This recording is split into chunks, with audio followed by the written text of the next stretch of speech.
ஓம் ஆதார சக்தியே போற்றி, ஓம் ஆதிபரா சக்தியே போற்றி. எண்ணம் போல் வாழ்க்கை, எண்ணம் போல்தான் வாழ்க்கை. என் தங்கமே, சக்தி ஒளி பிள்ளைகளுக்கு இந்த தாயின் அன்பும் ஆசீர்வாதமும் என்றுமே முழுமையாக கிடைக்கட்டும்.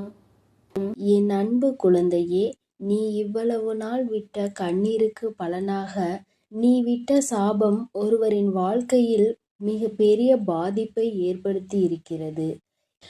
ஏனென்றால் என் அன்பு குழந்தையின் சாபத்தை இன்று பலிக்க வைத்திருக்கிறேன். உன் தாயானவளின் லீலைகள்தான் இது அனைத்துமே. உன் கண்ணீருக்கு நான் அந்த இடத்தில் பதிலை கொடுத்திருக்கிறேன். பதிலடி என்பது அவர்கள் வாழ்க்கையில் மிக பெரிய விஷயத்தை ஏற்படுத்தி இருக்கிறது. அதனால் இது உனக்கான பதிவாகும். ஏனென்றால் என் அன்பு குழந்தை வாழ்க்கையில் மிக பெரிய துயரத்தை ஏற்படுத்தியவர்களுக்கு நான் கொடுக்கும் பதிலடி இதுதான். என் அன்பு குழந்தையே, அதனால் பதிவினை முழுவதுமாக கேட்டு நீ கூடிய விரைவில் ஒரு நல்ல முடிவை எடுக்க வேண்டும். அதனால்தான் உன் தாய் இன்று உன்னிடம் பேச வந்திருக்கிறேன். நீ கேட்டு கொண்டிருக்கிறாய். அதனால் என் அன்பு குழந்தையே, முழுவதுமாக கேட்டு விரைவில் நீ ஒரு முடிவை எடு. அதனால் தாய் சொல்லும் விஷயத்தை தைரியமாக கேள். என் அன்பு குழந்தையே, உன் வாழ்க்கையில் நான் அதை செய்து விடுவேன், இதை செய்து விடுவேன். உன் வாழ்க்கையில் மாற்றத்தை கொடுப்பேன், மங்களத்தை கொடுப்பேன். உன் வாழ்க்கையில் கண்ணீரையே நீ பார்க்க மாட்டாய் என்று பல அன்பான பொய்யான வார்த்தைகளை சில உறவுகள் நம்பிக்கையான விஷயத்தை செய்தது போல் பொய்யாக உன்னிடம் நாடகம் ஆடியது. அந்த நாடகத்தை என் அன்பு குழந்தைக்கு முழுமையாக நம்பி வாழ்க்கையை தொலைத்துவிட்டு இறுதியாக நிர்கதியாக நின்று கொண்டிருக்கிறது. ஆனால் என் அன்பு குழந்தையே, இது எல்லாம் ஒரு நாள் தெரிய வரும் தருணத்தில் என் அன்பு குழந்தை பால்வா நகரமா என்ற ஒரு வாழ்க்கையை வாழ்ந்து கொண்டிருக்கிறது. அன்று அந்த நபருக்கு சாபம் விட்டது என் அன்பு குழந்தை. என்னை இப்படி பொய் சொல்லி ஏமாற்றினாயே, இப்படி என்னை துரோகம் செய்தாயே, அனைத்திற்கும் காலமும் என் அம்மாவும் பதில் கொடுப்பார்கள். அந்த பதிலை நான் கண்குளிர பார்ப்பேன் என்று என் அன்பு குழந்தை அன்று மண்ணை தூற்றி சாபம் விட்டது. ஆனால் என் அன்பு குழந்தையே, உன்னுடைய சாபத்தை இன்று நான் நிறைவேற்றிவிட்டேன். அதற்காகத்தான் ஓடோடி வந்திருக்கிறேன். என்ன தெரியுமா? அவர்கள் வாழ்க்கையில் மிக பெரிய ஆபத்தை உண்டாக்கி இருக்கிறேன். ஏனென்றால் உன் வாழ்க்கையில் அத்தனை பொய்களையும் சொல்லி உனக்கு துரோகங்களை செய்து செய்யாத தவறை நீதான் செய்தாய் என்று எப்படி உன்னை விரட்டி அடிக்க வேண்டும் என்று தேவையில்லாத வீண் பழியை உன் மீது சுமத்தி அவர்கள் வாழ்க்கையில் சந்தோஷமாக வாழ்ந்து விடலாம் என்று உன்னுடைய சந்தோஷத்தை கெடுத்தார்கள் அல்லவா? அவர்களுடைய சுயநலத்திற்காக உன்னை பயன்படுத்தி கொண்டார்கள். அதற்கெல்லாம் பதிலடி கொடுக்க வேண்டாமா? உன்னுடைய கண்ணீரானது, உன்னுடைய அன்பானது உண்மை. அதனால்தான் இன்று இவ்வளவு கஷ்டங்களையும் கவலைகளையும் வாழ்க்கையில் நீ சுமந்து வருகிறாய். ஆனால் அவர்கள் வாழ்க்கையில் சுயநலத்திற்காக உன்னிடம் பழகி, சுயநலத்திற்காக அனைத்து விஷயத்தையும் உன்னிடம் இருந்து எடுத்துக்கொண்டு சந்தோஷமாக வாழ்ந்து விடலாம் என்று நினைத்தால் கண்டிப்பாக நடக்குமா? மனிதர்களின் வாழ்வில் சாதாரணமாகவே எப்பொழுதும் கர்மாவின் பாதிப்புகள் அதிகமாக இருக்கும். ஆனால் என் பிள்ளைகளை எவராவது ஏமாற்ற நினைத்தாலோ, எவராவது துரோகம் செய்ய நினைத்தாலோ கண்டிப்பாக கர்மவினை ஒரு பக்கம் தண்டிக்க, உன் தாயானவள் ஒரு பக்கம் அவர்களை தண்டித்தே தீருவேன். அவர்கள் வாழ்க்கையில் தண்டனையை கொடுப்பேன். இது என் அன்பு குழந்தையின் கண் முன்னாலே நடக்கும். இப்பொழுது 2 நாட்களில் அந்த செய்தியானது உன் செவிகளுக்கு எட்டும். ஏனென்றால் உன் உறவானது, நீ நேசித்தாய் அல்லவா? உன்னை ஏமாற்றிய உறவுக்கு மிக பெரிய தண்டனையை உன் தாயானவள் அளித்திருக்கிறேன். என்ன தெரியுமா? கேட்டால் நீயே அதிர்ந்து போவாய். ஆனால் இன்னும் 2 நாட்களில் அந்த செய்தி உன் செவிகளுக்கு எட்டப் போகிறது. இருந்தாலும் இப்பொழுது ஒரு சிறு விஷயத்தை சொல்கிறேன். அந்த விபத்தை நான் தான் ஏற்படுத்தினேன். வாழ்க்கையில் நரகம் என்றால் என்ன என்று இப்பொழுது அவர்கள் அனுபவிப்பார்கள். எப்படி என் அன்பு குழந்தையிடம் ஆணவமாக பேசினார்களோ அதற்கெல்லாம் அவர்கள் அனுபவிக்க வேண்டுமல்லவா? ஒவ்வொரு தருணத்திலும் என்னுடைய அன்பு குழந்தையின் கண்ணீரையும் கவலையையும் துன்பத்தையும் துயரத்தையும் அதிகரித்துவிட்டு நாம் சந்தோஷமாக வாழ்ந்துவிடலாம் என்று நினைத்தால் வாழ்ந்துவிட முடியுமா? வாழத்தான் உன் தாயானவள் விட்டு விடுவேனா? நீ தைரியமாக இரு என் அன்பு பிள்ளையே. உண்மையானது சிறிது காலம் எடுத்துதான் ஜெயிக்கும். ஆசையும் உண்மையும் இருக்கும் இடத்தில் உண்மைதான் எப்பொழுதுமே ஜெயிக்கும். உன்னுடைய அன்பானது அவர்களுக்கு தகுதியே கிடையாது. ஆனால் இப்பொழுது நீ சரியான முடிவை எடுக்க வேண்டும். ஏனென்றால் சில ஜென்மங்கள் வாழ்க்கையில் திருந்தாது. ஆனால் என் அன்பு குழந்தைக்கு நல்ல எதிர்காலம் இருக்கிறது. அவர்கள் இனிமேல் உனக்கு வேண்டாம் என்றால் உன் சாபத்தை பெற்றவர்கள் அவர்கள் உன் வாழ்க்கையில் அவர்கள் இனிமேல் சந்தோஷமாக உன்னை வாழ வைப்பார்கள் என்று நினைத்து கொண்டிருக்காதே. சில நேரங்களில் ஏமாற்றும் மனிதர்களும் துரோகம் செய்யும் மனிதர்களும் கண்டிப்பாக சில குணத்தையும் வளத்தையும் மாற்றிக்கொள்ளலாம். ஆனால் அவர்களோ மிகவும் சுயநலம் நிறைந்த மனிதர்களாக மாறிவிட்டார்கள்.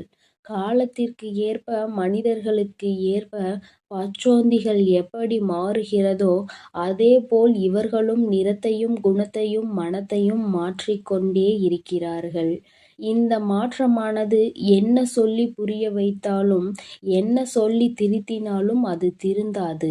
ஏனென்றால் அவர்கள் பிறவியிலேயே இப்படித்தான் வாழ்ந்து கொண்டு வந்துவிட்டார்கள். 5ல் வளையாதது 50ல் வளையுமா? நிச்சயம் கிடையாது.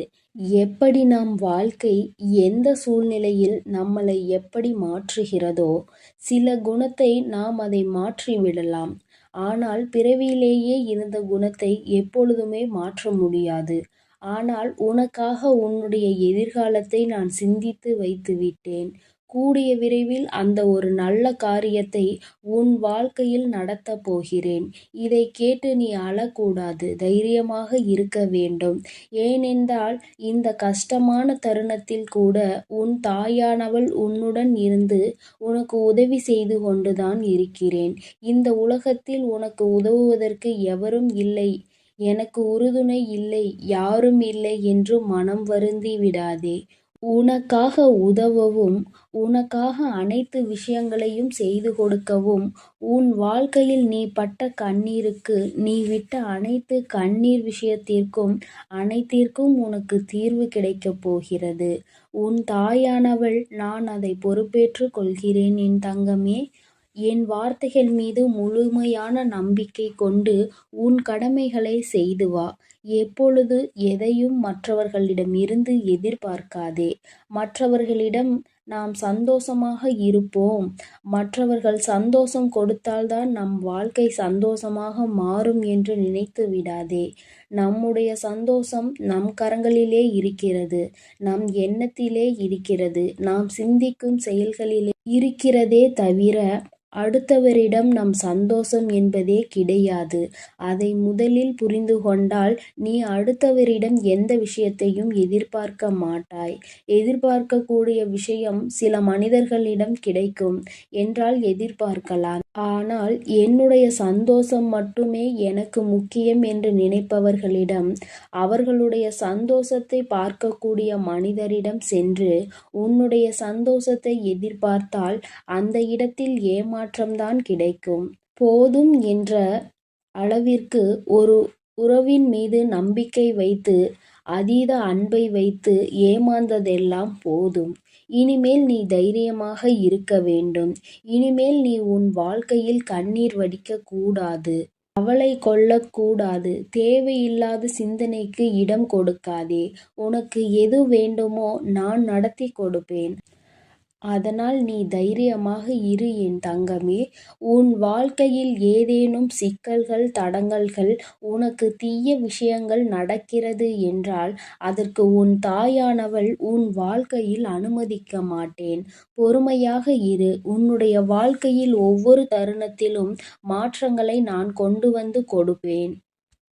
ஆனால் நீ அதை புரிந்து கொண்டு பொறுமையாக இருக்க வேண்டும். நினைத்த விஷயத்தையே நினைத்து நினைத்து அந்த விஷயம் எப்படி நடக்கும், இப்படி நடக்குமா, அப்படி நடக்குமா, இல்லை நடக்காமலே போய்விடுமா என்று கண்ணீர் வடிக்கிறாய். இது தேவையில்லாத விஷயத்திற்கு உன்னை ஈடுபட செய்யுமே தவிர ஒரு நாளும் நல்ல விஷயத்திற்கு முன்னேற வைக்காது. என் அன்பு குழந்தையே, நான் சொல்வதை நீ புரிந்து கொள். உன் வாழ்க்கை இன்னும் முடியவில்லை. இனிமேல் தான் ஆரம்பிக்கப் போகிறது. அதனால் எடுக்கக்கூடிய விஷயங்கள் அனைத்தும் நம் வாழ்க்கையில் முன்னேற்றத்தை கொடுத்துவிடும். வெற்றியை சந்தித்து விடுவோம் என்பதெல்லாம் கிடையாது. சில முடிவுகள் வெற்றியை கொடுக்கும், சில முடிவுகள் அனுபவத்தை கொடுக்கும், சில அனுபவங்கள் நல்ல பாடத்தையும் நல்ல முடிவுகளையும் கொடுக்கும். எப்பொழுதும் முதலில் எடுத்த முடிவானது ஒரு நல்ல அனுபவம் பாடத்தை கற்றுக் கொடுத்துவிடும். இனிமேல் நீ எடுக்கக்கூடிய ஒவ்வொரு முடிவும் நல்ல விஷயத்தையும் நல்ல பாடத்தையும் தான் உனக்கு கற்றுக் கொடுக்கும். அதனால் நீ இனிமேல் கண்ணீர் வடிக்காமல் தைரியமாக இரு. உனக்கான பதிலடி கொடுக்க வேண்டாமா? உன்னுடைய கண்ணீரானது உண்மையான அன்பு இருப்பவர்களுக்கு மட்டும் நீ கொடுத்தால் போதும். இன்று இவ்வளவு கஷ்டங்களையும் கவலைகளையும் வாழ்க்கையில் சுமந்து வருகிறாய். ஆனால் அவர்கள் வாழ்க்கையில் சுயநலத்திற்காக உன்னிடம் பழகி, சுயநலத்திற்காக அனைத்து விஷயத்தையும் உன்னிடம் இருந்து எடுத்துக்கொண்டு சந்தோஷமாக வாழ்ந்து விடலாம் என்று நினைத்தால் கண்டிப்பாக நடக்குமா? என் அன்பு பிள்ளையே, நான் சொல்வதை புரிந்து கொள். உன் வாழ்க்கை இன்னும் முடியவில்லை. இனிமேல் தான் ஆரம்பிக்கப் போகிறது. அதனால் எடுக்கக்கூடிய விஷயங்கள், எடுக்கக்கூடிய முடிவுகள் அனைத்திலும் நான் உனக்கு முன்னேற்றத்தை கொடுப்பேன். நீ நிச்சயமாக வெற்றியை சந்தித்தே தீருவாய். என் அன்பு குழந்தையே, அதனால் நீ தைரியமாக இரு. இனிமேல் அனைத்து விஷயங்களிலும் உனக்கு வெற்றி மட்டுமே கிடைக்கப் போகிறது. உன் தாயானவள் நான் உன்னோடு தான் இருக்கிறேன். நீ கண்ணீர் வடிக்காமல் தைரியமாக இரு. என்னை மீறி எந்த ஒரு தீய செயலும் உன்னை நெருங்காது. நான் அனுமதி கொடுத்தால் மட்டுமே அது உன்னிடம் வர முடியும் என்பதை புரிந்து கொள் என் தங்கமே. நான் உன்னோடே இருக்கிறேன். நான் உனக்காகவே இருக்கிறேன். நீ நல்லதையே நினை. நான் உன் வாழ்வில் எப்பொழுதும் நல்லதை மட்டுமே செய்து கொடுக்கிறேன். ஓம். என் அன்பு குழந்தை, என் அன்பு பிள்ளைக்கு இந்த தாயின் ஆசீர்வாதம் என்றுமே முழுமையாக கிடைக்கும். ஓம் ஆதார சக்தியே போற்றி. ஓம் ஆதிபரா சக்தியே போற்றி.